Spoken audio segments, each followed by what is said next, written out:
Esse é mais um episódio do nosso podcast. Fala Jovem. Um podcast para quem gosta de cirurgia.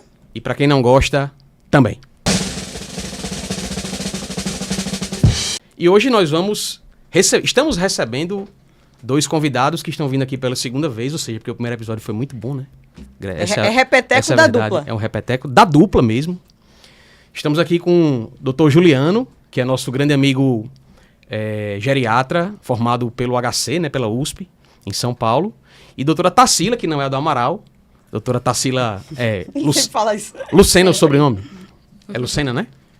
Fontes, tá certo. Doutora Tarsila Fontes, que é reumatologista também formada pela USP, pelo HC. Estamos aqui para falar sobre qual tema, Gi? A gente vai falar sobre ossos. Ossos.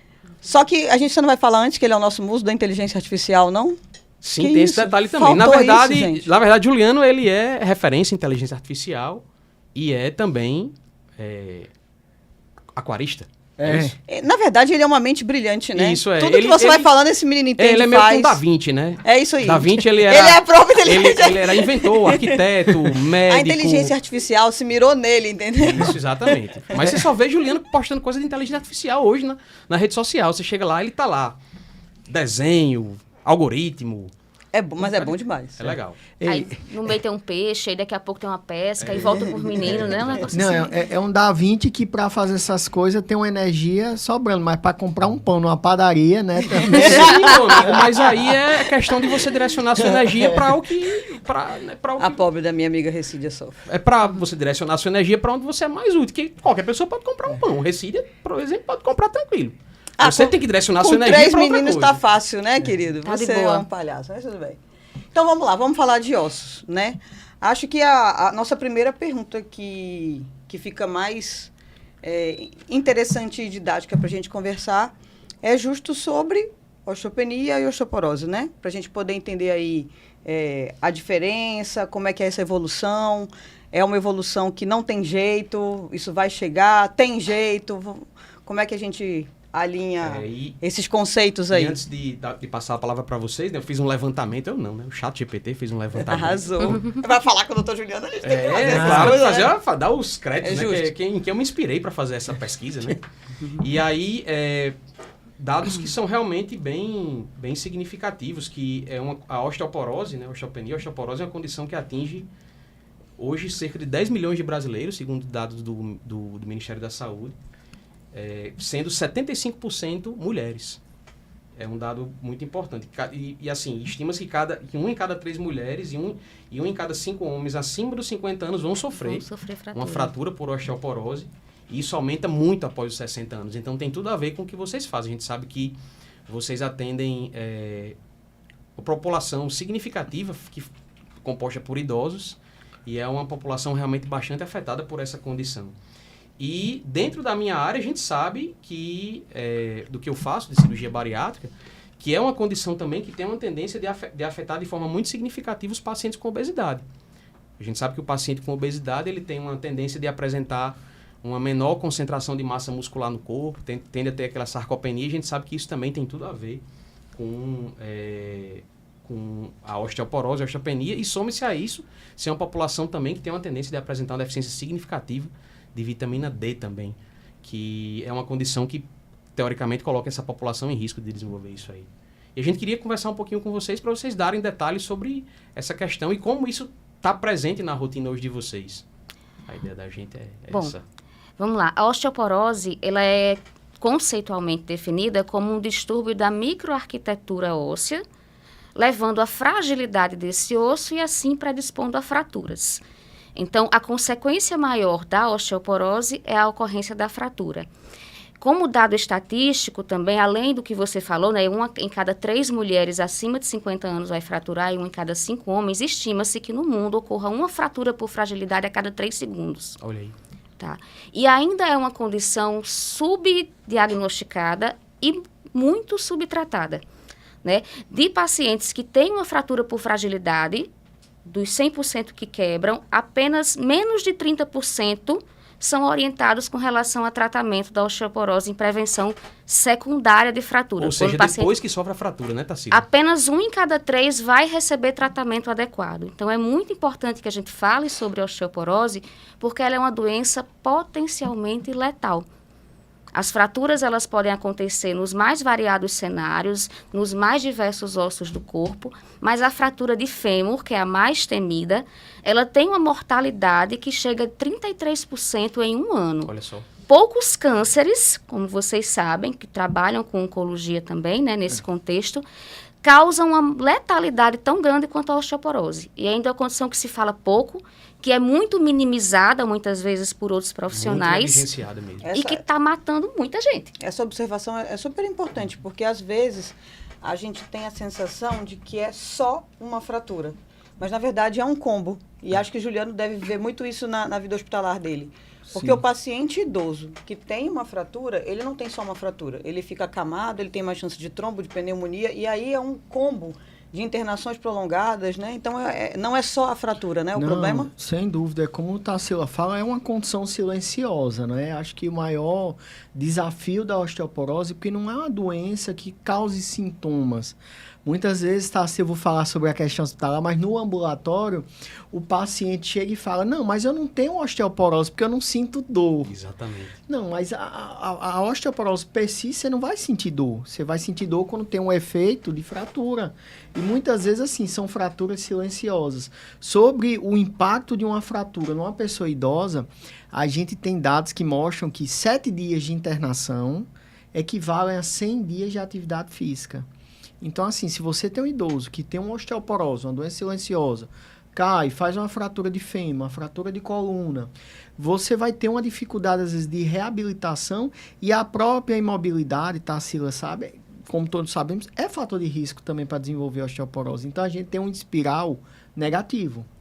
Então, assim, eu estou feliz de estar aqui hoje, de falar de uma condição que, às vezes, a gente não tem tanto espaço para falar, porque é uma doença que ela é silenciosa, não traz o estigma. Por exemplo, sua área, André, a questão da obesidade, da cirurgia bariátrica, a gente tem um apelo à questão estética, à questão de saúde. Sim. Já a osteoporose não, ela está ali caladinha, 5 anos, 10 anos, 15 anos, e se não há iniciativa do profissional fazer o rastreio, de perguntar fatores de risco na consulta, de pedir um exame que é simples e barato, que a gente pode falar mais detalhes, que é a densitometria, é uma doença que quando ela sai da ponta do iceberg e colide com o iceberg, é desastrosa. É desastrosa, pode causar danos maiores, como dito, do que um câncer.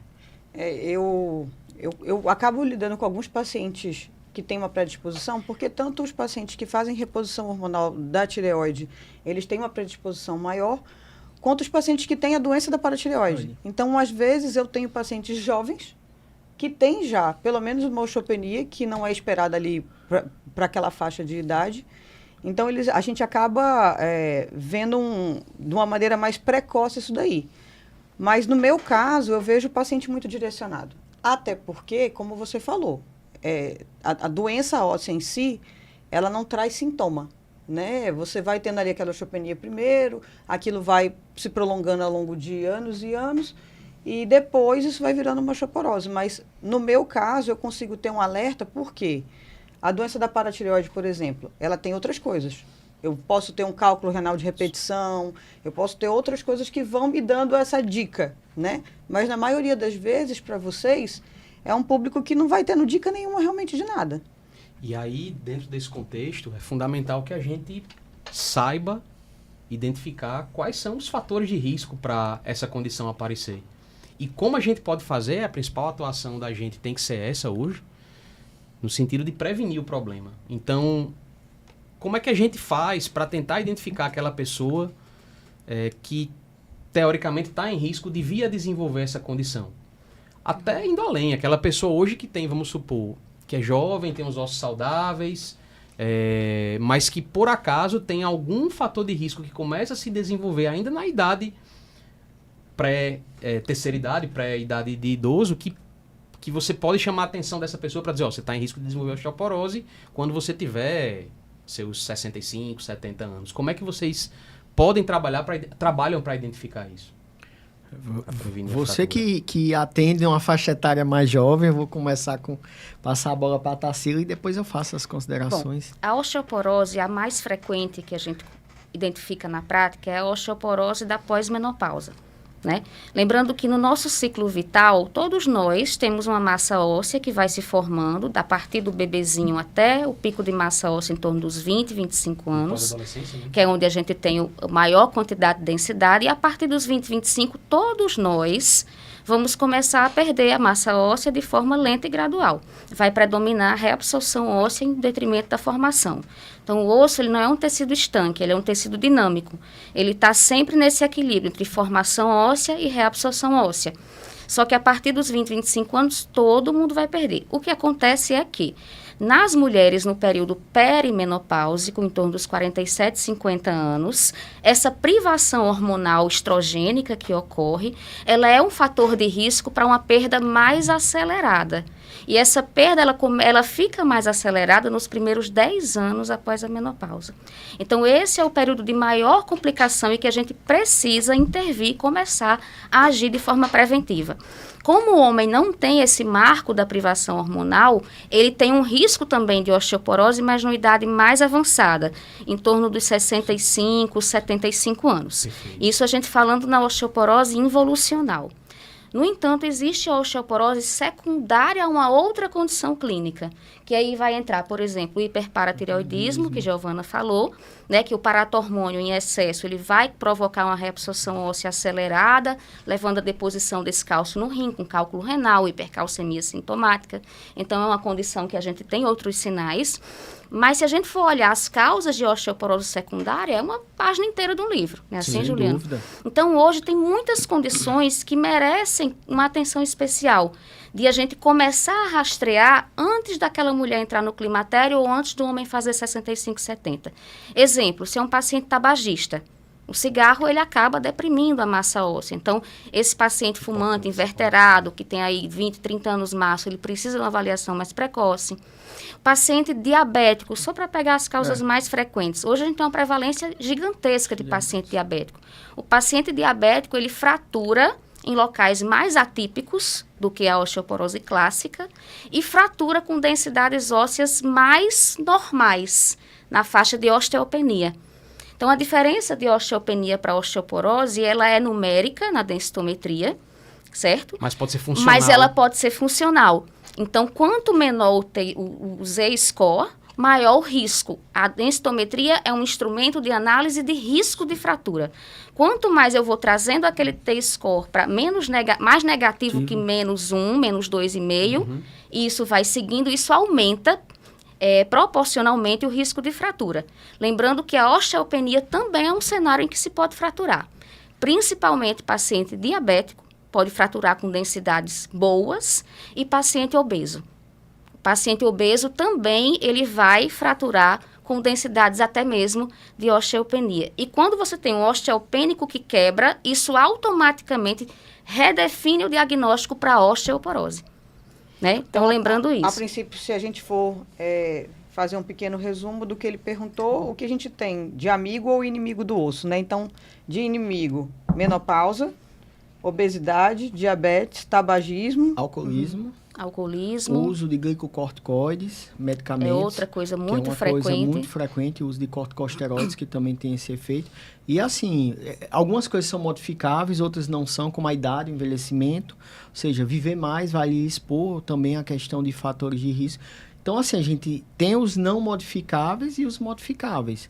Tem as causas, tem a osteoporose, como o Tarsila disse, a primária, digamos, e tem as causas secundárias. E a gente tem que estar alerta, porque, como eu disse, às vezes a gente poderia ter diagnosticado antes e tratado, ter feito intervenção, e muitas vezes a gente só consegue chegar quando dá o evento sentinela, que é a fratura. A gente só consegue chegar na prevenção secundária, né? Que é quando o paciente já fraturou. E aí é bem mais difícil você Bem mais abordar... difícil, porque o paciente que quebra, ele tem um risco 50% maior de fraturar de novo em um ano. E tem como reverter? Você consegue ver melhora do exame? Sim. Hoje a osteoporose ela é considerada uma doença crônica, incurável, mas que tem um controle. E que o tratamento, diferente da época que a gente fez faculdade, um X tempo atrás, que não precisa dizer, Não é mais aquela receita de bolo de bisfosfonato 5, 10 anos e acabou. Os pacientes estão mais longevos. Esses nossos pacientes, nosso público está sobrevivendo mais a infecções, sobrevivendo, graças a Deus, a neoplasias.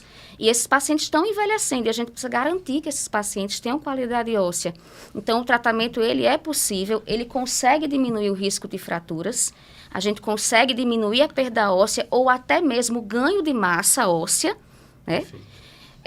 E a gente tem que fazer um tratamento em ciclos. E a gente hoje tem recursos da parte medicamentosa que permitem que a gente vá fazendo essa alternância de mecanismos de ação para garantir a qualidade óssea do paciente até o fim de sua vida e que ele venha a óbito por outras causas que não uma simples fratura. Sem dúvida. E assim, é uma doença, Tarsila é suspeita para falar que é reumato ou osteoporose. Eu, como geriatra, também amo osteoporose, porque assim, são doenças que são condições que, por exemplo, o custo de uma densitometria óssea é baixo para o impacto que ela tem. É diferente, digamos, em algumas situações que a gente precisa da alta complexidade na medicina, tipo uma ressonância, um PET, algo do tipo. Não, densitometria óssea é um exame que é de simples execução. O pessoal até pergunta, é aquele que entra no tubo? Não, eu digo mais fácil. É igual uma Xerox, é rapidinho, faz lá. Então, assim, é bom de se investigar, porque, assim, mesmo em situações como no Sistema Único de Saúde, a gente consegue ter bons resultados. Tarsila também tem experiência nisso e vê que fazendo uma densitometria, fazendo uma boa anamnese, a gente está com o diagnóstico na mão. Diferente de outras condições que a gente precisa. E a gente vai falar também, Tarsila, mais para frente, sobre tratamento. E eu vejo que é uma condição que é boa de tratar pela comodidade. Né? A gente vai falar um pouquinho sobre isso. Ou seja, os medicamentos para osteoporose são medicamentos que eles facilitam a adesão terapêutica. A gente tem, vou dar spoiler já, medicamentos que são semanais, a gente tem medicamentos que são mensais, medicamentos que são semestrais. Fica mais fácil de tomar, né? E anuais, não, com certeza. E assim, é bem curioso porque quando a gente consegue evitar o evento secundário, que é a fratura, a gente vai colhendo esse fruto a longo prazo. Tipo, eu tenho pacientes que eu trato, a osteoporose não tem mais a história do holiday, né? Que a gente fazia pausas no tratamento, que estão aí, octogenárias, fazendo atividade física, que é um fator de proteção. Perfeito. E assim, até na atividade física tem traumas, caem e não fraturam. Tá entendendo? Você vê a importância, assim, de uma doença silenciosa ser investigada e ser tratada. Tem um impacto para a saúde pública gigantesco. Tá se uma fratura de fêmur, imagina só, o que é que acontece? O paciente fratura o fêmur, vai para o hospital, passa por cirurgia, aquela angústia para a família, poxa, 80 anos, fazer uma cirurgia de fêmur, depois fica internado, aquela coisa do cuidador, de mobilizar a família, depois a reabilitação. Então assim, pode parecer clichê, mas o melhor tratamento é prevenir, é fazer a investigação. E fora todas as consequências, né? Além do risco de infecção, de trombose, a reabilitação prolongada e a questão de muitos pacientes entram em quadro depressivo por medo de se acidentar de novo. A minha avó paterna, ela fraturou o fêmur e ela nunca mais saiu de casa. Isso é uma síndrome geriátrica chamada Fear of Falling, que é o medo de cair. Exatamente. Você tem medo, você gera um trauma daquele evento que lhe causou. Poxa, a gente cai, habitualmente se levanta. Não, para o evento grave, passa por toda uma via crucis, né? Até se reabilitar e gera realmente um impacto emocional grande. Acho que é complicado porque, como você falou, é um negócio que não tem sintoma. E muitas vezes você não tem, assim, um grande alerta, né? A gente vive falando aqui da importância... O alerta já é a fratura.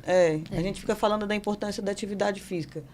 Não só com relação à evolução da osteoporose, mas quando você está com tudo corretinho, a chance de você cair já é menor. Então, mesmo que você já tenha uma lesão óssea, né? Você já tem uma osteoporose, se você não cai, já te ajuda. Porque então, o exercício físico já vai na prevenção e no tratamento, né, na verdade. Isso. O exercício físico, além de promover o ganho de massa óssea e, por consequência, muscular, porque são dois tecidos que se beneficiam do mesmo estímulo, né, do efeito do exercício, a melhora de valências que são importantes para a prevenção. Melhora da potência, que é a capacidade de ter agilidade para se movimentar, equilíbrio, propriocepção, força.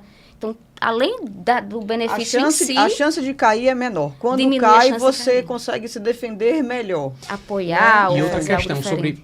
Já que vocês colocaram assim, entraram nessa seara da atividade física, essa atividade tem que ser necessariamente uma atividade de resistência, não é isso? Habitualmente, sim. Atividade que gere trabalho muscular, gere ganho de massa muscular.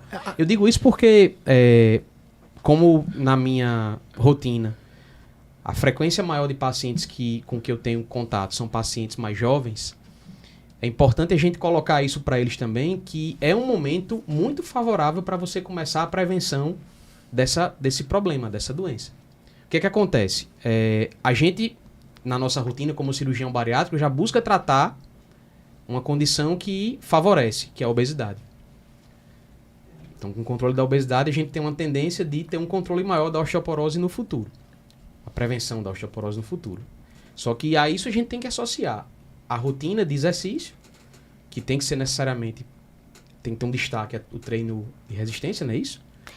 E tem um fator também que a gente pode comentar aqui, já no contexto da população que eu atendo, que é o risco nutricional. E aí vem a questão da necessidade de você manter acompanhamento para monitorar tanto a qualidade de alimentação como suplementação de vitaminas e minerais. Porque o tratamento da osteoporose, ele é uma cadeira de 3 pernas, né? Dieta adequada, que supra as necessidades de cálcio, no caso a vitamina D farmacologicamente, o exercício físico de resistência e o medicamento que vai ajudar a organizar essa arquitetura. Se uma dessas pernas falhar, as outras derrubam. É isso que eu ia perguntar agora, Tatá. Vocês têm uma tendência de entrar com a medicação nessa população antes do chamado evento secundário, antes da fratura? Se vocês identificam um paciente que está em muito risco de desenvolver? Existe a definição da indicação de tratamento medicamentoso para osteopenia porose se você tem uma densitometria com um T-score mais negativo que menos 2,5, que é a classificação numérica da osteoporose. Se você tem um paciente em que você documenta uma fratura claramente por fragilidade, independente da densitometria, esse paciente merece tratamento. Vou dar um exemplo. É habitual e aceitável que um paciente que venha num carro a 120 por hora e esse carro capote e ele quebre um braço, é aceitável por ser um trauma de alta energia. Isso. Mas não é normal um paciente estar andando no shopping, dar uma topada e quebrar um braço. Sim. Então, isso denota que esse osso está muito frágil. O osso ele tem que ser competente para suportar uma queda sem diferença de altura. Tá? Então, a anamnese é muito importante. A decisão terapêutica ela não é pautada única e exclusivamente na densitometria.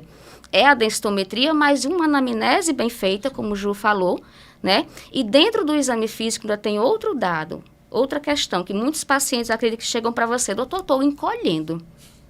Redução de estatura em relação à juventude. Geralmente eu pergunto assim, para um homem, por exemplo, quando você se alistou no exército, qual era a sua altura? Porque geralmente sabe. Eu acho que eu estou encolhendo.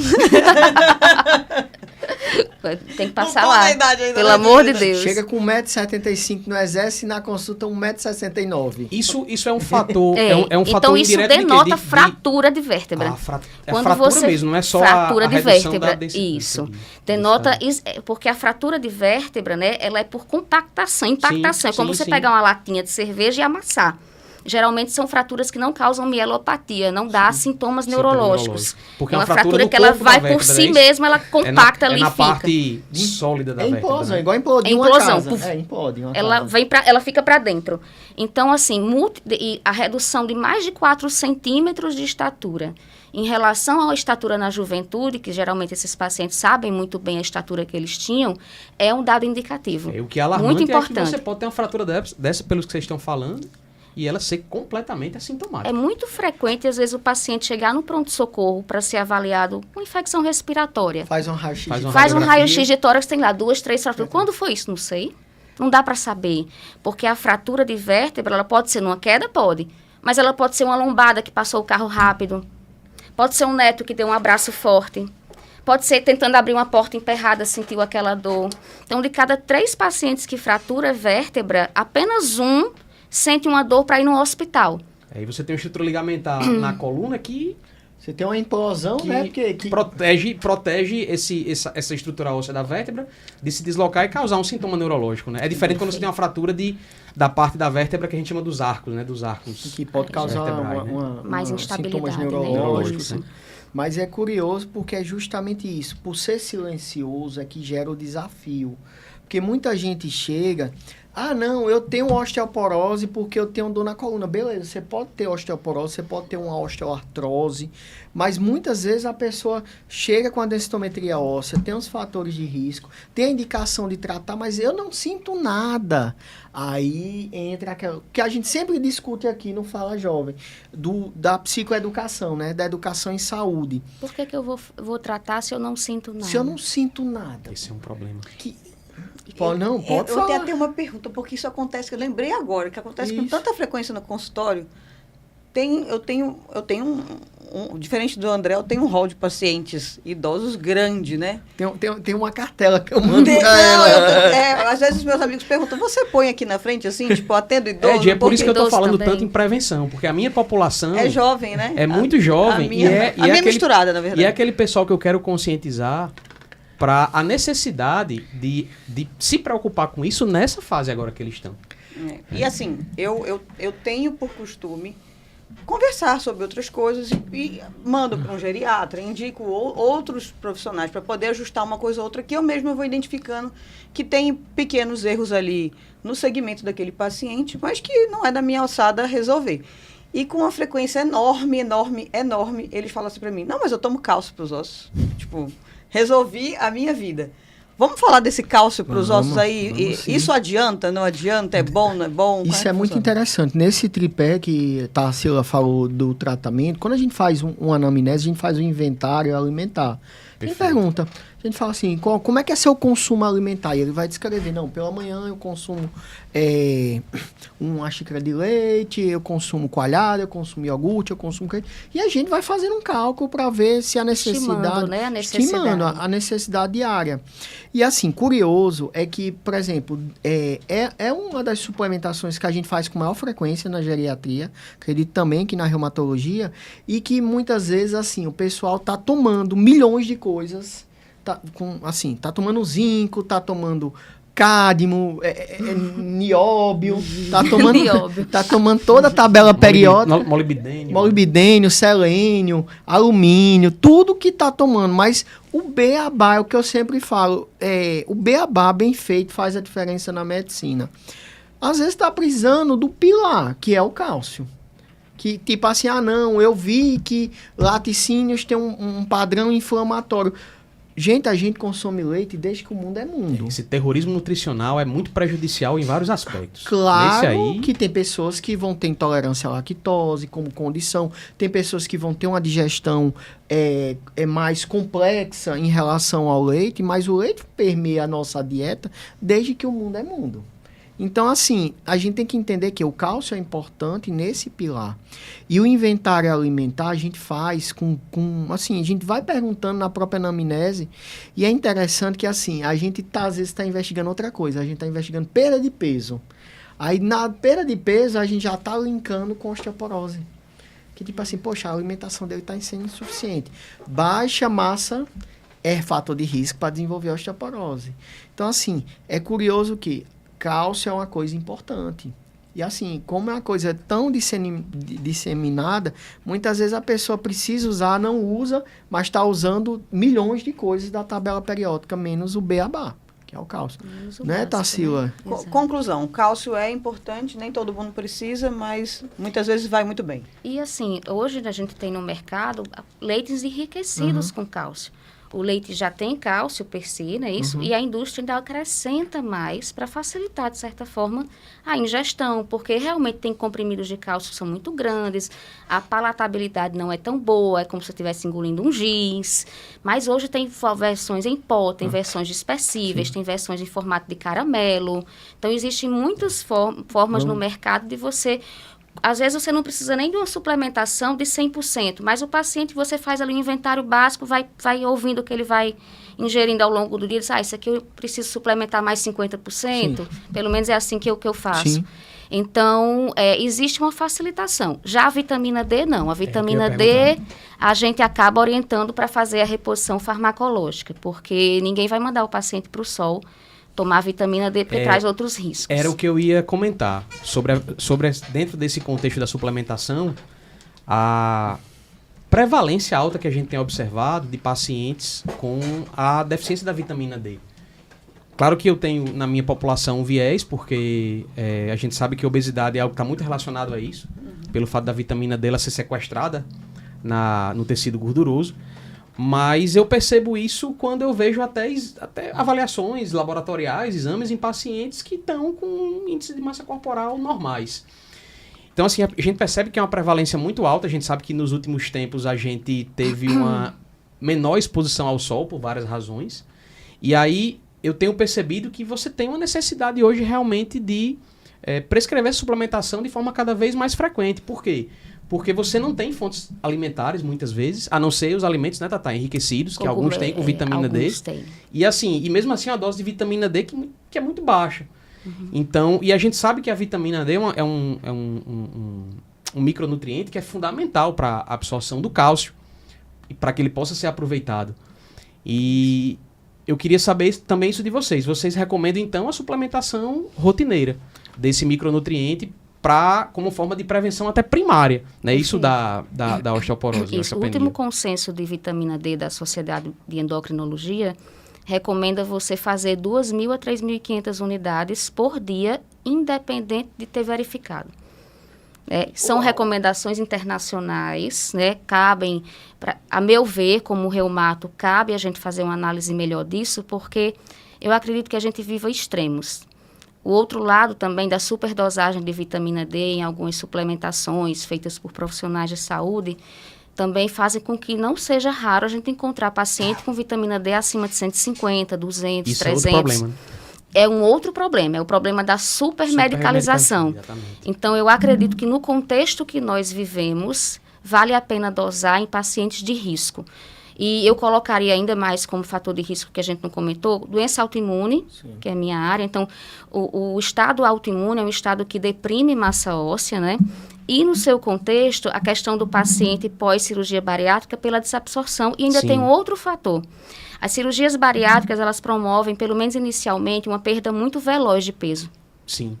E isso induz alterações na microarquitetura óssea, que traduzindo são assim, esse corpo está mais leve, eu não preciso mais ser tão forte. Isso. Então, o paciente acaba perdendo muita massa óssea no processo de perda de peso, que é interessante para ele, mas tem esse lado. É por isso... Por isso, o doutor André todo dia manda malhar. Não, e ainda fala assim, vocês têm que me marcar e postar, porque é todo dia honesto. Ela postando o honesto. A importância disso. Pois é, e aí é o que eu sempre alerto, foi muito bom você ter tocado nesse ponto, Tatá, porque é muito comum o paciente chegar pra gente insatisfeito com a perda de peso nos primeiros 6 meses de pós-operatório.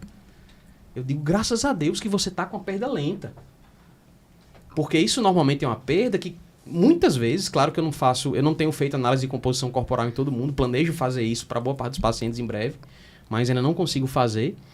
Mas isso é um indicador, é um preditor de que você pode estar perdendo predominantemente massa de gordura. E você vê, quando eles fazem análises de composição corporal, seja a densitometria por dupla emissão de raio-x, seja...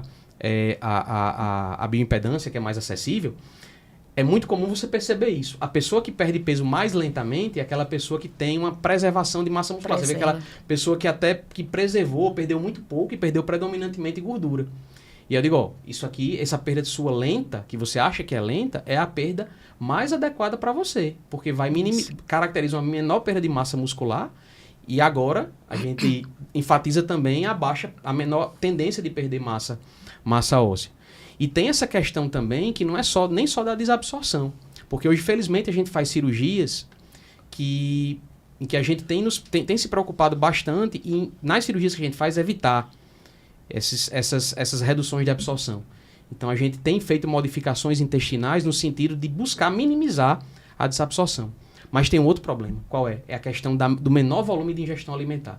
A cirurgia que a gente faz é uma cirurgia que tem o objetivo de quê? Reduzir o consumo de calorias ao longo do dia. Aí qual é o desafio deles? Atingir as metas nutricionais nesse contexto de restrição calórica. Aí eu digo, por isso que a suplementação é fundamental. Fundamental. Cálcio, vitamina D, tudo isso a gente se preocupa. E eu queria só acrescentar que no mesmo raciocínio da questão da cirurgia bariátrica, o uso indiscriminado de análogos de GLP-1 ou de análogos de GLP-1 e GIP. É o mesmo raciocínio, perda rápida, que são os conhecidos como, né, Ozempic, o Wegovy e o Mounjaro. Isso. Que tem muita gente usando de forma inadequada. Sem acompanhamento, né? Sem Tatá? acompanhamento Esse é o maior ou com problema. acompanhamento inadequado e por motivos que acabam fugindo um pouco da abordagem de obesidade. Então, o mesmo raciocínio que fora se do contexto de faz... obesidade mesmo. fora desse Você vê contexto. hoje gente, só antes de você continuar, só abrindo um parênteses, você vê gente hoje usando essas drogas, que são medicamentos, por isso que eu não uso o termo caneta emagrecedora. Esse termo, pra mim, até peguei uma briga um dia desse no Instagram, me arrependi totalmente de ter feito isso, porque critiquei esse termo. Mas você vê a mídia usando, é caneta emagrecedora pela mídia, caneta emagrecedora por muitas fontes, até fontes médicas mesmo, mas o termo não é esse, porque quando você usa esse termo, você parte do pressuposto que aquela pessoa que quer perder 5 quilos para caber num vestido, ela pode usar a medicação, está autorizada a usar. E não é. É uma droga para tratamento de obesidade e foi para isso que ela foi desenvolvida. Primordialmente, diabetes. tratamento de diabetes. E Pronto, tá pra aí, continuar. exatamente no raciocínio da Desabafei. bariátrica. Mas Tô é leve, isso. tô leve. Pronto. Mas é isso, gente. Tô pleno. Falei, tô leve. Pronto, agora vai, fala. Caneta emagrecedora, meu amigo? Poxa. Não é caneta emagrecedora. Até banaliza, não Banaliza, Exatamente. banaliza. Mas eu entendo o que ele quer falar. A gente estava conversando sobre academia e tudo mais, um pouquinho antes de você chegar. E é incrível, assim, como você vê... A pessoa que você viu há um mês atrás... Um mês, minha gente, um mês. Cadavérica, assim, na sua frente. Cadavérica. Aí você fala, ops. Aí a pessoa vai e fala, não, tá tomando e tudo mais. Virou uma moda, na verdade. Virou. E né? uma das consequências é a perda de massa óssea. Então, muitos pacientes não sabem que também estão perdendo osso junto com essa perda de Osso peso. e músculo, né, Tatá? E músculo também. Não sei se vocês viram o caso de uma cantora jovem norte-americana que passou um ano usando Ozempic e ela ficou com baixa massa óssea para a idade. Olha aí. Porque antes de 50 anos a gente não fala osteoporose, a gente fala baixa massa óssea para a idade. O critério de massa óssea baixa para a idade é diferente. Você usa o Z-score, não o T. Então, essa moça, ela ficou com baixa massa óssea porque usou um ano de Ozempic sem supervisão. Não, você vê que assim, a coisa ela vai se distorcendo nos olhos da gente, né? Antigamente você via uma pessoa que perdia peso rápido, assim, e, digamos, você passou ali 3 meses sem encontrar e vê ela 10, 20 quilos mais magra, você dizia, precisa se preocupar, fulano deve estar doente. Hoje em dia não, você tá tomando Mounjaro. Ah, é isso mesmo. É verdade. Na minha já- terra chamava tá com CA, certeza. Certeza, Né? Mas hoje não, tá Mas é. tomando caneta. Tá Não, usando perguntam é. mesmo. É. Mas é isso, é importante destacar essa questão do... Mas eu te interrompi. O que foi que ele falou pra você? Não sei o que, Tatá, e eu interrompi, não foi? Não. Que foi? Ele falou, ele jogou a bola e eu falei, pronto, tô leve. Aí eu Não, te interrompi. é que ela estava conversando sobre esse risco. O Realmente risco da- de na perda verdade, de massa perdas de óssea. peso muito rápidas associadas à perda de massa muscular e Que a massa gente óssea. só olha para a estética, mas tem que olhar para o osso. Uma vez eu vi E ninguém quer saber. uma publicação, foi até de um personal, o cara tava tirando sarro da mulher dele. Ele está aqui, ó, perdeu 13 quilos com Mounjaro, ele disse. Mas olha aqui a bioimpedância dela, perdeu 13 quilos de músculo. Ele não perdeu nada de gordura, nada. Só Aí massa ficou muscular. uma falsa magra. Pois é, você vê, osso não aparece em Instagram, né? Não O que aparece. aparece Esse é a não. silhueta, Não é a aparece, roupa que pois não... é. Pois E é. o quanto a nossa sociedade está doente nesse sentido. Eu já tive o desprazer de ver influenciadoras daqui do nosso estado, dentro de um carro, se aplicando Mounjaro, que estão na correria. Gente, Não existe, não... a menina sentada num Uber, aplicando, não, porque eu estou numa correria, porque eu vou fazer um ensaio, porque eu não sei o que. Meu Deus do céu. Uma menina de 20 e poucos anos, que não tem a menor necessidade de usar esse tipo de coisa. O quanto esse organismo dela está doente. Além da cabeça, né? Porque é um Sim. transtorno dismórfico corporal monstruoso. Né? O quanto que a sociedade está doente no sentido de procurar uma perfeição que não existe nem na influenciadora que mora em São Paulo, que usa Photoshop na foto dela, Pois no ator global que tá ali fazendo, que vive para isso. Nossas pessoas comuns estão perdendo a régua, estão se comparando com pessoas que vivem para o corpo. Esse é um mal que já vem há muito tempo. essa questão da influência das redes sociais na cabeça, no né? comportamento e na mente desse pessoal. É algo que realmente é muito alarmante, porque a pessoa se propõe a utilizar uma medicação que é uma droga, é uma medicação que tem efeitos colaterais, alguns que nós ainda não conhecemos, porque são medicações que começaram a ser utilizadas há pouco tempo. Você vê que tem relatos hoje com o uso de algumas dessas drogas estarem se associando a alterações oculares. A gente sabe que estão aparecendo relatos disso. E aí você vê gente usando indiscriminadamente as medicações. Felizmente, a SBEM, que é a Sociedade Brasileira de Endocrinologia e Metabologia, já se posicionou de forma muito firme contra esse uso, né? Atuando bastante nesse sentido e influenciando o Conselho Federal de Medicina a determinar que agora o uso dessas medicações é feito com retenção de receita médica. Nada mais justo. Era o mínimo que se esperava. Pois é. E a outra condição também é a questão dos esteroides anabolizantes, que entra no mesmo raciocínio, né? Existem alguns médicos detentores de CRM, na minha opinião. Eu gosto disso, viu? É sincericida. Como diz minha profinha, que ela é marqueteira de médicos, só com RQE, né, profinha? Só com RQE. Ela só faz o marketing de RQE. Se não tiver, ela não quer não, viu, querida? Mas, Tata, eu acho que a gente tem que assumir essa postura combativa desse jeito mesmo, entendeu? Um dos argumentos de alguns colegas que trabalham com terapia hormonal dessa forma indiscriminada é de que a testosterona ela promove um aumento de massa óssea.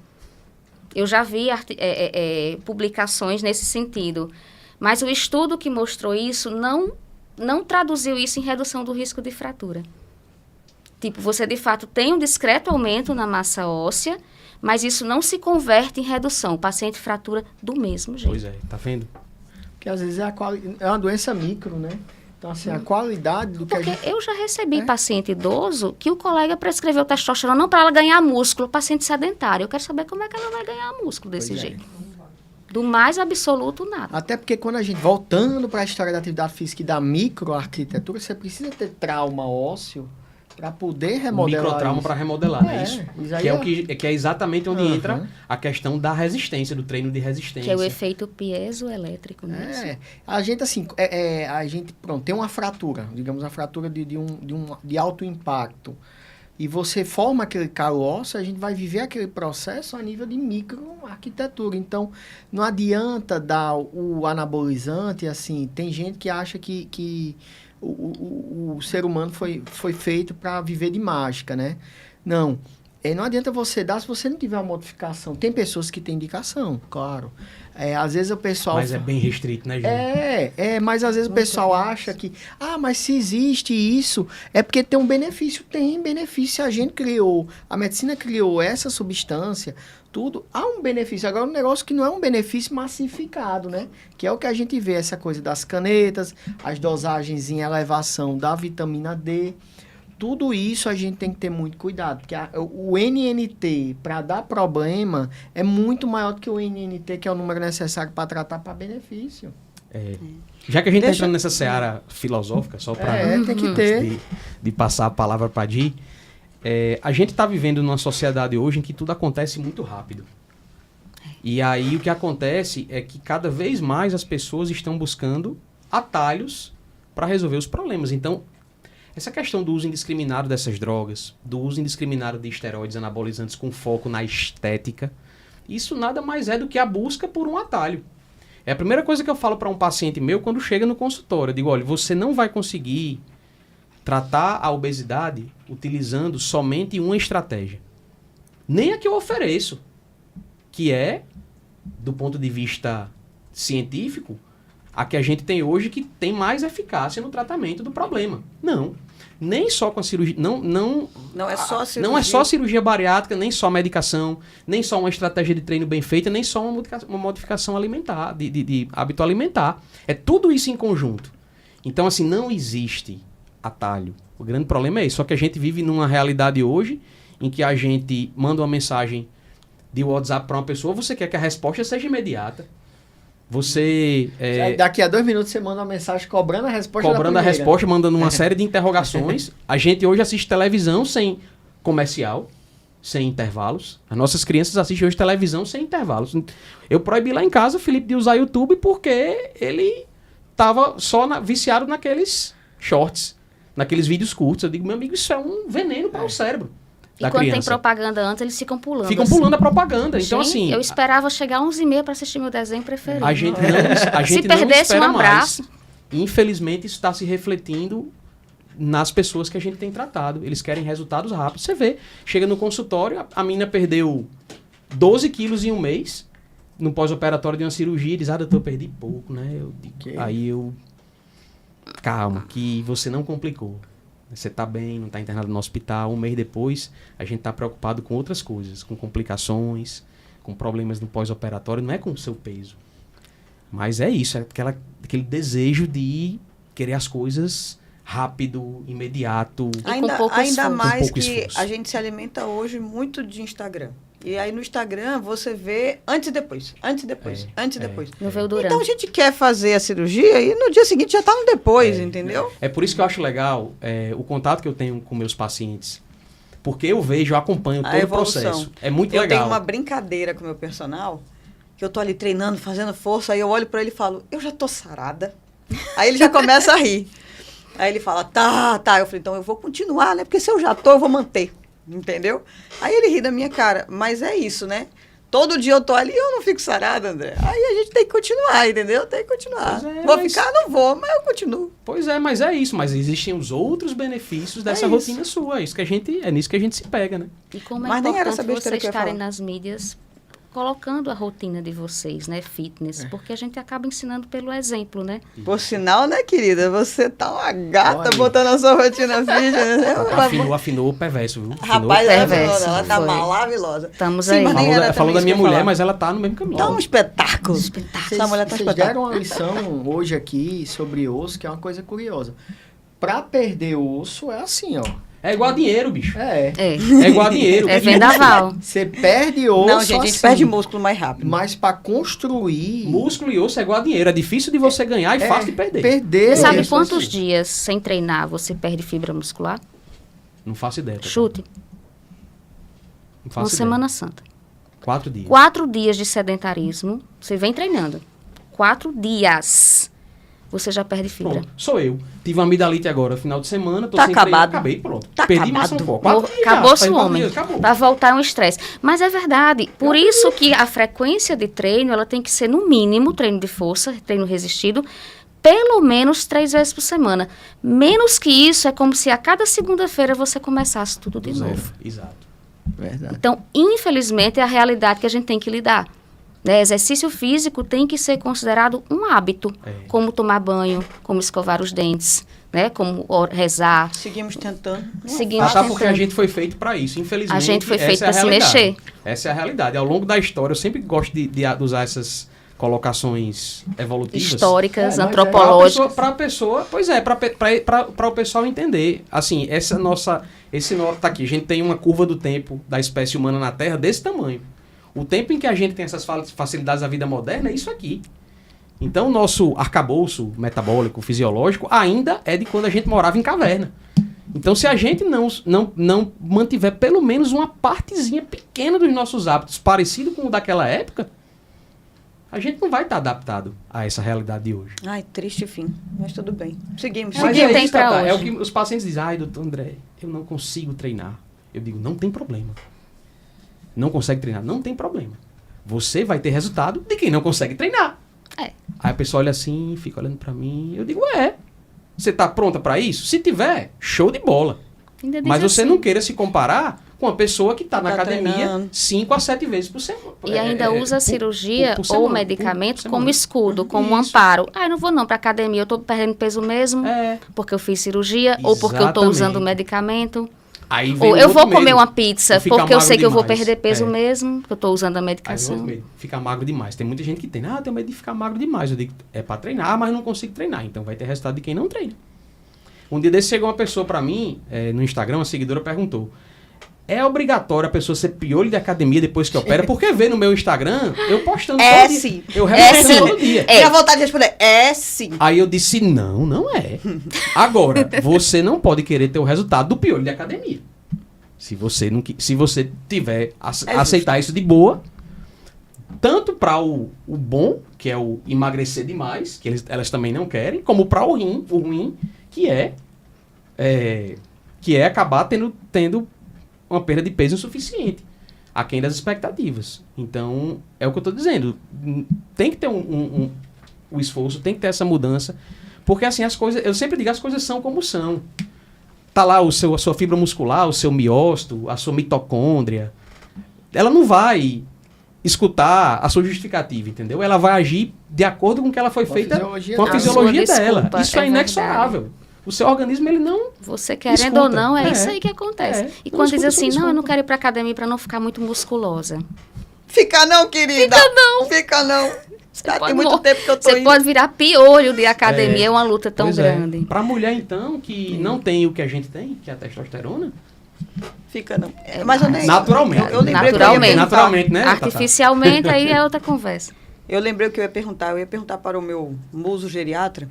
A gente, pelo menos assim, acabo vendo na minha rotina com a tireoide, por exemplo, uma influência genética muito grande. E aqui a gente falou de alguns fatores, né? De doenças crônicas, doença autoimune, a própria idade que a gente não tem como reverter. Nesse caso, vocês conseguem ver alguma influência genética, assim, Sim.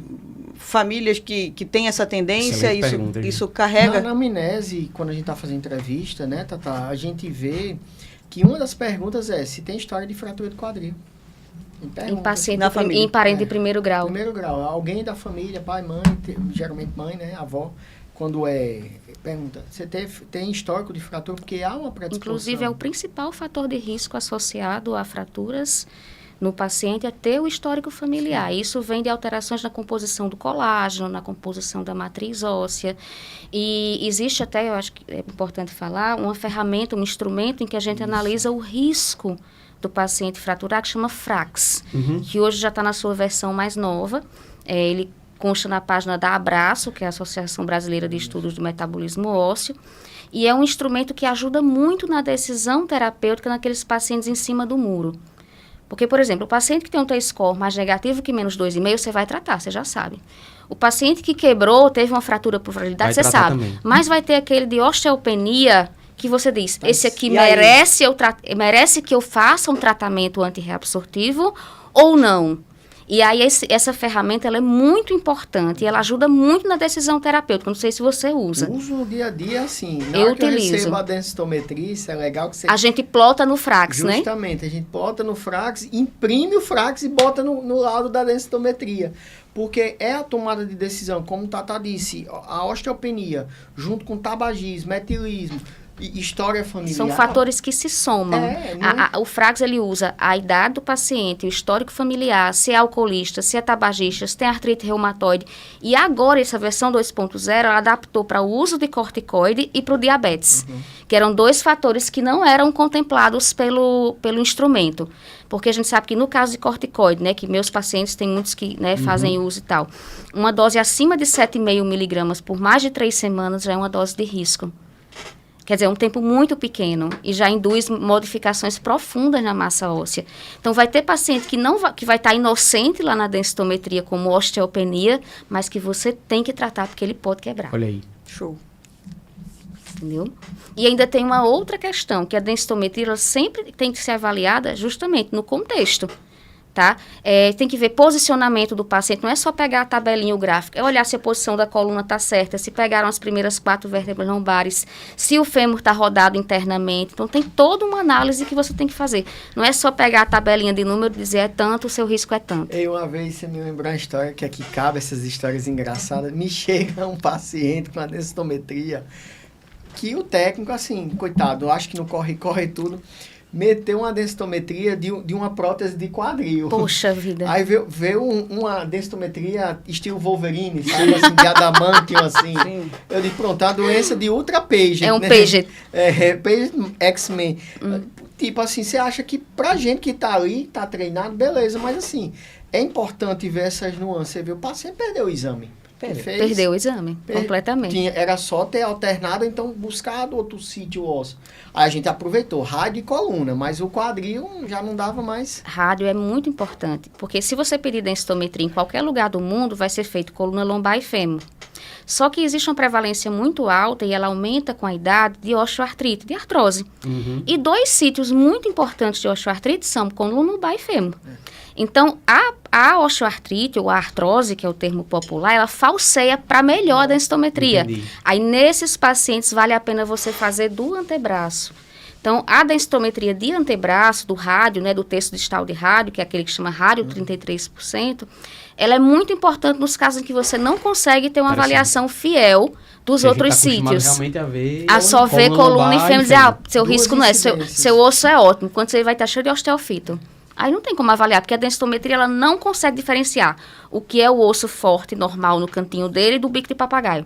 Que é Isso sobre- não é um podcast, senhora, isso é uma aula. aula.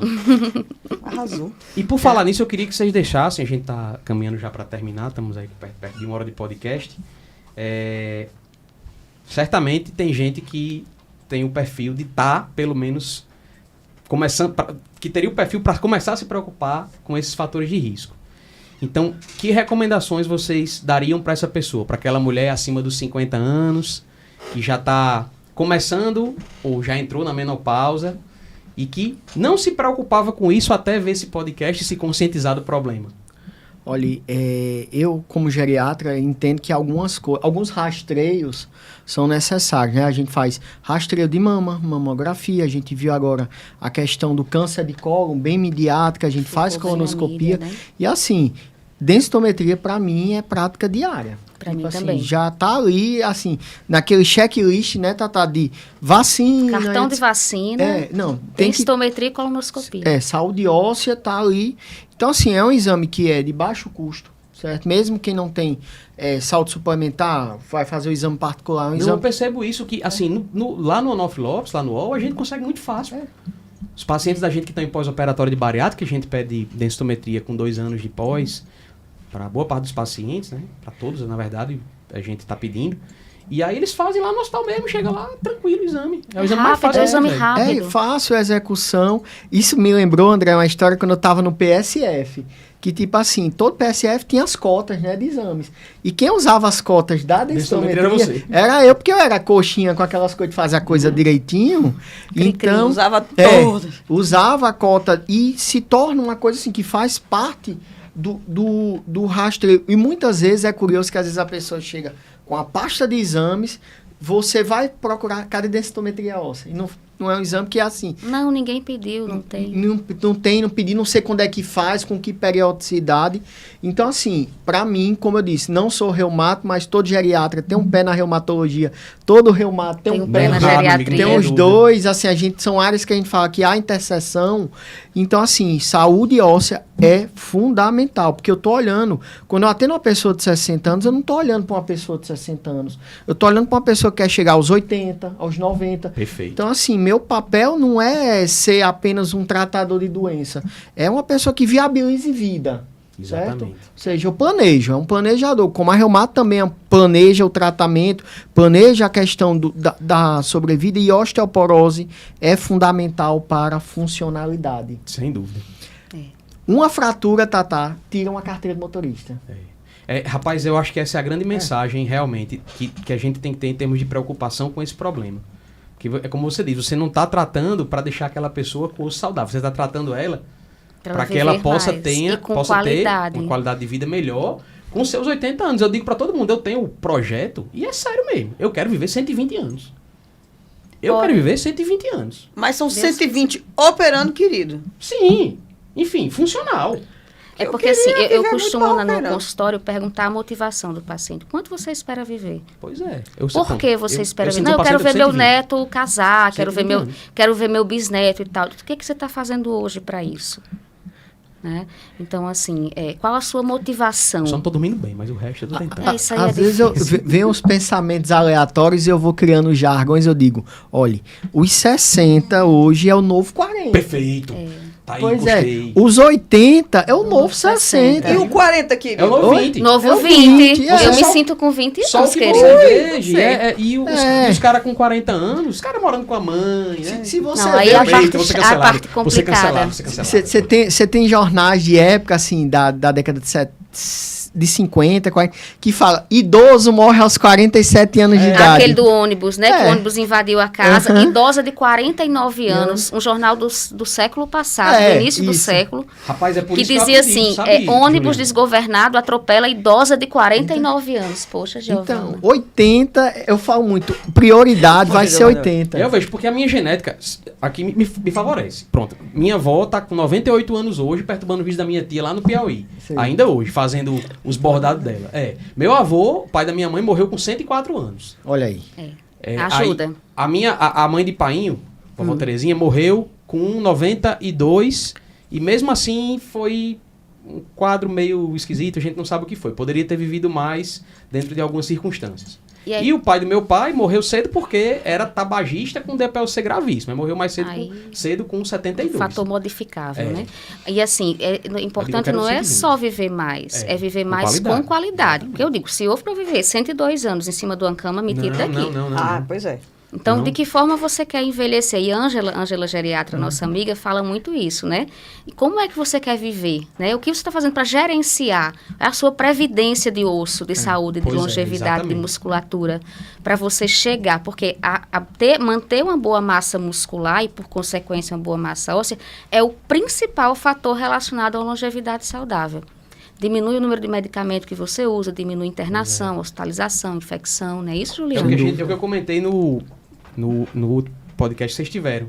Eu digo, minha motivação é porque assim, eu já fui pai mais velho. Eu fui pai com mais de 30. Então, eu quero viver muito para poder acompanhar todas as fases. Então, a gente tem que ter essa motivação. Tem que achar a motivação, com 120 certeza. anos, no mínimo. Eu vou fazer o meu quizinho mini, que eu separei 3 perguntinhas aqui. Não, a rocha. É uma de múltipla escolha e 2 rapidinhas. A rocha. Pode ser? Eita, dona. Sim, tem prova, é? Não, mas é tranquilinho. É Só fala jovem quiz. Não, é Que é o xodó de pergunta Giovanni. tranquila, resposta rápida. Não precisa elaborar muito. Mostra aí. Tem, pô, Faustão, Rapaz, estilo Faustão. Jovem Quiz, Faustão. É chique, viu? Então vamos lá. O primeiro vai pra você, né? Primeiro. Obrigado. Graças a Deus. Não, mas é rapidinho. Qual é a melhor dica que você daria para envelhecer bem? Olha, se manter ativo. Olha aí. Atividade. Movimento. Sou eu, 120. Não, 120. não só... Gostei. Atividade, assim, geral. Movimento, cognitiva, Sim. social. Jogando Jogando videogame, aprontando, fazendo o que for assim. Lendo. Ficar ativo física, mentalmente, espiritualidade. tudo. Justamente assim. Cuidar dos seus relacionamentos. Tem assim, eu falo que no paliativos a gente tem aspectos físicos, psíquicos, sociais e espirituais. Ou seja, você está estimulando essas 4 caixinhas. Movimentar tudo. Movimentar tudo. Show. Manter-se ativo. Perfeito. Tem alguma dica para ajudar quem sofre muito de dor na articulação? Sua principal dica. Manter-se ativo. É Mas a principal movimento- medida. É uma frase que eu costumo dizer aos meus pacientes. Se você querer tratar um sistema locomotor sem movimento, é como você querer tratar um pulmão sem ar. Arrasou. Você pode até conseguir alguma coisa com medicação, mas nunca vai ser um resultado de excelência. Sim. Você tratar um intestino disfuncional com a dieta ruim, restrita, pobre. Então, cuidar do sistema locomotor, isso é uma coisa que precisa ser derrubada. O mito de que o paciente reumatológico, seja uma doença autoimune ou seja uma degenerativa, que esse paciente tem que ficar em repouso. E o repouso é péssimo. A imobilidade é péssima para um corpo que nasceu para se movimentar, como você falou do dado antropológico. Então, manter-se ativo é a principal dica para quem sofre com dor articular. E procurar um reumatologista, porque a gente consegue hoje trabalhar preventivamente, evitar o abuso de corticoide, que é uma realidade muito delicada. Hoje a gente tem uma série de medicamentos poupadores de corticoide. Corticoide hoje a gente tem na cabeça que ele tem que ser usado por uma dose e por um tempo restritos, né? E que raríssimas condições mórbidas, elas vão obrigar o paciente a usar corticoide de forma indefinida hoje. Tá, deixa eu só pegar um gancho rapidinho, pra você terminar o seu quiz. Só pra falar sobre um caso engraçado também que aconteceu comigo. E depois disso eu digo, rapaz, eu não uso mais corticoide. Rapaz, eu tive uma sinusite. Aí, viral aparentemente, aí comecei a tomar corticoide. Quando cheguei no 5º dia de prednisona, eu comecei a ter soluço. Mas assim, uma coisa incontrolável. Incontrolável. Eu passei 48 horas soluçando direto. Sem remédio. Eu tomei 2 frascos de Amplictil, virou você. E não resolveu. E soluçando, e soluçando. Aí eu fui no PubMed por curiosidade e pesquisei lá, corticoide e soluço. Apareceu uma referência de associação. Uso elevado de corticoide, de dose alta de corticoide, associando a soluço. Eu digo, pronto, não tomo mais. Hoje eu gripo, Milene diz, toma um corticoidezinho, uma pré-dizinha. Eu digo, não tomo. Vamos deixar claro. Calma, corticoide. vamos deixar claro que existe indicação para corticoide. Corticoide é bom, ele tem, né, a sua função, Tem, querido. eu sei, tô dizendo que eu não Não tomo. fique revoltado, Eu entendeu? eu não tomo. Mas assim, tem as mas- indicações. E eu prescrevo dos meus Lógico. pacientes que estão com... Precisa. com Até a dificuldade. próxima sinusite, aí você me conta se você Não, quer não, tomar não, ou não não. tomo. Gerou trauma. Mas Tá foi só um trauma. Isso traumatizado. é uma questão pessoal minha. E só uma questão, pessoal. Nem todo mundo tem soluço. Eu nunca vi ninguém tendo soluço com uso de corticoide. Só eu. Tá? Só eu que tive. Então, Tá foi um trauma traumatizado. meu. Trauma pessoal. Seu maior desafio na geriatria? Eu acho que é Família. Brincadeira. Também. Não, também, com certeza, porque assim, é como a pediatria, né? A gente não trata só o paciente, Trata a família. a gente trata todo um contexto social, né? Eu acho que é mostrar que sempre há o que ser feito, Perfeito. certo? Eu acho que o maior desafio na geriatria, assim, às vezes eu recebo pacientes com longevos e o pessoal assim, não, mas já cheguei aos 90, eu digo, não, mas você pode chegar aos 100. E 10 anos de vida, só lembrar o que a gente fez dos 30 aos 40. Certeza, velho. Pois é. Então, assim, eu vejo que o maior desafio é sempre mostrar que há algo que ser feito. Sim, sem dúvida. Certeza. Legal. Bacana. E o maior Show. desafio da reumato? Evitar a cinesiofobia. O paciente com dor articular, ele é um paciente que habitualmente ele tem medo de se movimentar, porque é instintivo. Se você tem uma dor, se tem uma... então o que você faz é ficar quieto. Paciente com dor crônica, paciente com osteoartrite, ele tem muito medo de se movimentar, acreditando que aquilo vai piorar a dor dele. Então, o meu maior desafio é justamente fazer o paciente perder o medo de se movimentar. Eu acho que é bem por aí, assim, sabe? Seja a doença que for. Quando você tem uma dor, você quer ficar quieto. Mas ele não tem aquela orientação de que é melhor ele se movimentar do que não. Tata, eu acho bacana isso, É um que desafio, você bate muito nessa tecla nas suas publicações de rede social. Tem que Isso. se mexer, tem que fazer exercício, precisa se movimentar, precisa se estimular as articulações, porque isso ajuda no tratamento. Esse paciente vem muito viciado, muitas vezes, porque 30 anos atrás o raciocínio era diferente. Sim. Você tinha uma lesão de partes moles, uma tendinite, uma bursite, a orientação era um mês parado de cama. E esse raciocínio ele mudou completamente nos últimos anos. Eu tive a oportunidade de, lá no HC, trabalhar com um laboratório de condicionamento em reumatologia, que chama LACRE, que é capitaneado por duas professoras minhas, Ana Lúcia e Fernanda. E, assim, a gente tem protocolos lá para exercício físico em paciente com miosite, que é uma doença muscular que, por muito tempo, foi... Era proscrito o exercício em miosite. Sim, né?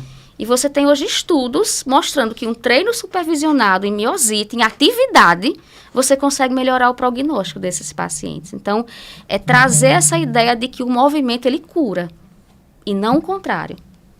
Pois é, isso vai totalmente ao encontro do que a gente vê em prática cirúrgica moderna também. Antigamente você operava um paciente e dizia que tem que ficar de repouso. 4 Hoje não. meses afastado. É. Ainda chega lá em é, nós, né? sabe? Lá em nós. Você acredita. Não, o médico me deu 120 dias para um apendicite. Eu Eu digo, digo, meu não Deus, tem condições. de jeito Por nenhum. vídeo. Pronto, piorou, mas chega. Chega Para de você manhã. ver como está arraigado nas Exatamente, pessoas, entendeu? Exatamente. Mas aí eu digo Está sempre, olha, muito se você quer ter uma enraizado. recuperação pós-operatória acelerada, mais rápida, retornar mais precocemente às suas atividades, tem que se movimentar. É isso Levanta-te e mesmo. anda, né? Exatamente. Eu acho que é outra mensagem importantíssima de hoje, né? Tem que se movimentar. 2 perguntas finais. Essa pergunta, ela é de múltipla escolha. Eita, não. Você tem que escolher uma opção, Certo. certo? Peguei algumas crenças populares de coisas que estão muito difundidas por aí. E você vai escolher aí o seu melhor ou menos pior, o que você definir, certo? Então vamos lá. Opção A. Tomar ginkgo biloba todo santo dia para turbinar a memória, achar todas as chaves de todas as portas. Opção B. Coenzima Q10 para a energia de um jovem de 20 anos, certo? Para poder maratonar, subir escada e etc. Opção C. Abastecer sua vida de ômega 3, porque faz bem para tudo, até para o bom humor do seu gato. Opção D. Usar a dose cavalar de vitamina C, para virar um super-humano imune a qualquer coisa. Ficar com a mão laranja também. Tudo. Opção E, beber água alcalina ou água magnetizada para rejuvenescer as células e equilibrar o pH do universo. E a última opção é fazer uma dieta detox com suco, chá, sem glúten, lactose, para limpar o organismo e ganhar anos de vida. Qual dessas opções para você é a melhor? Repete aí a só para eu fazer o gesto. A A é ginkgo biloba, a B é a coenzima Q10, a C é o ômega 3, Não, a D é a vitamina Já C. escolhi. Já. É letra A, disparado, porque assim... Mário, que é água alcalina? É. Porque assim, a água alcalina, ela vai gerar uma frustração a quem toma, porque não vai mudar nada. Água magnetizada, tá entendendo assim, ó, pessoal, diferente da crença espírita, é outra coisa.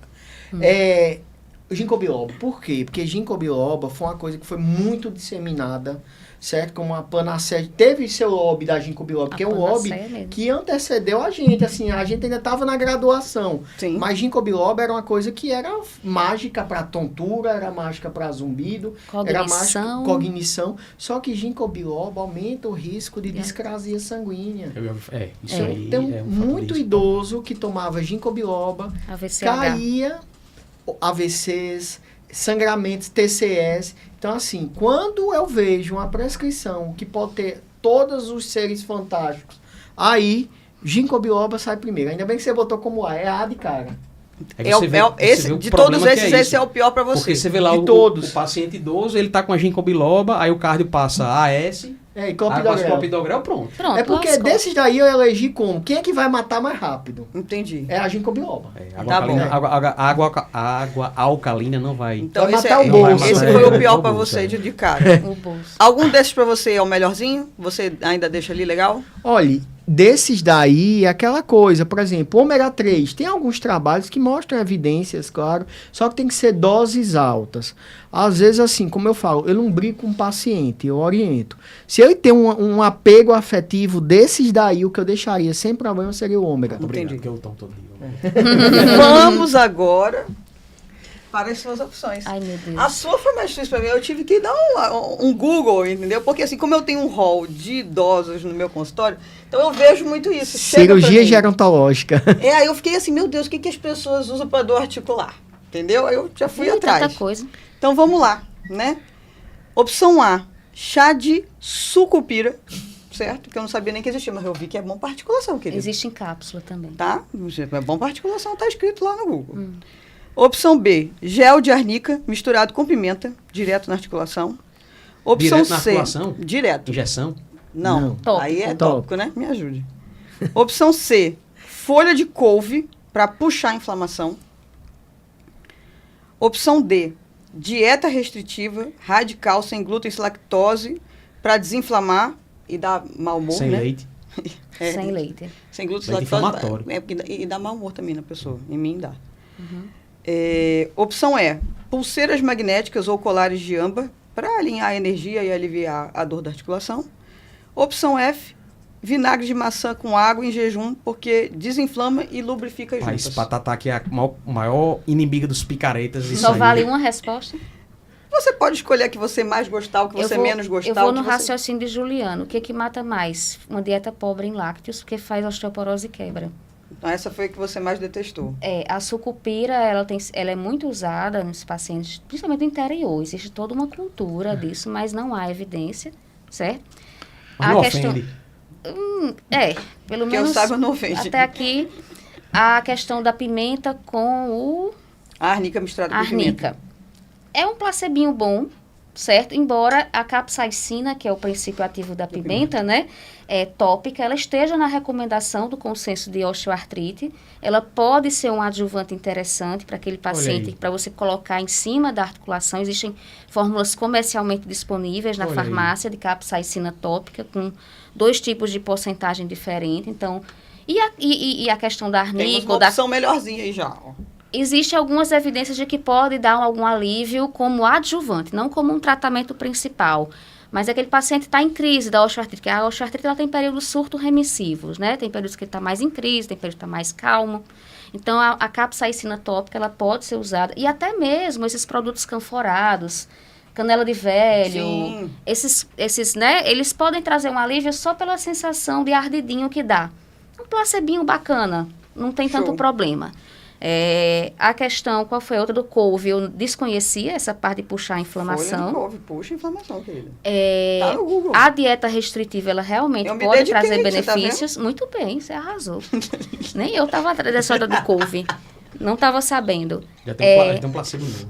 A questão da dieta muito restritiva, a gente sabe que dietas muito restritivas, elas empobrecem a flora intestinal, levando à desbiose, né? Então, elas podem trazer efeitos aí de médio e longo prazo que não são interessantes. E se faltar lácteos também, tem as consequências na massa óssea, como a gente falou aqui. E o vinagre, né? O vinagre, Que eu acho lubrifica a que articulação. fica meio desconfortável e fedorento, talvez. É. Então, também Mas não não mata. recomendo. Pelo menos não Não mata, mata, né? né? Nem mata, nem aleja, né? Até agora. Então, Show eu de ficaria bola. com a questão da dieta muito restritiva. Sobreviveram ao quiz. Fantástico. Muitíssimo Gostei desse obrigada. novo quadro aí, né? Sobrevivemos, É. né, Ju? Isso. Pessoal, agradecer bastante a vocês aí por essa disponibilidade, certo? De estarem com a gente aqui compartilhando esse conteúdo de extremo valor. Assim, eu aprendi muita coisa hoje aqui, realmente. Como eu falei, não foi um podcast, foi uma aula dos Uma meus. aula, Muito realmente. obrigada. Como foi da outra vez também, né? Vocês sempre Foi. trazendo informações muito técnicas, muito embasadas. Isso é muito legal para quem assiste o podcast e pra gente também, né? Todo episódio que a gente traz profissionais como vocês são bastante enriquecedores. Então, obrigado aí, Juliana, Obrigada Tatá, pela pelo convite mais uma disponibilidade, vez. viu? Uma honra tê-los aqui. E vamos marcar outros aí que tem mais assunto para falar na área de vocês aí, né? Com certeza. Muito obrigada Obrigado. pelo convite. E a gente está sempre junto aqui, né? É uma conversa sempre muito agradável. Parece que a gente está até num restaurante, num mas a ideia é barzinho. essa, né? Até batizei, a gente chamei uma vez a gente num post de quarteto sincericida. Corte rápido. Tramontina. Aquela marca, quarteto. corte rápido, Tramontina. E ainda vamos ter um podcast de mesa de debate, né? Com uma cervejinha, em algum dia vai ter. Show, sucesso. Já sei onde.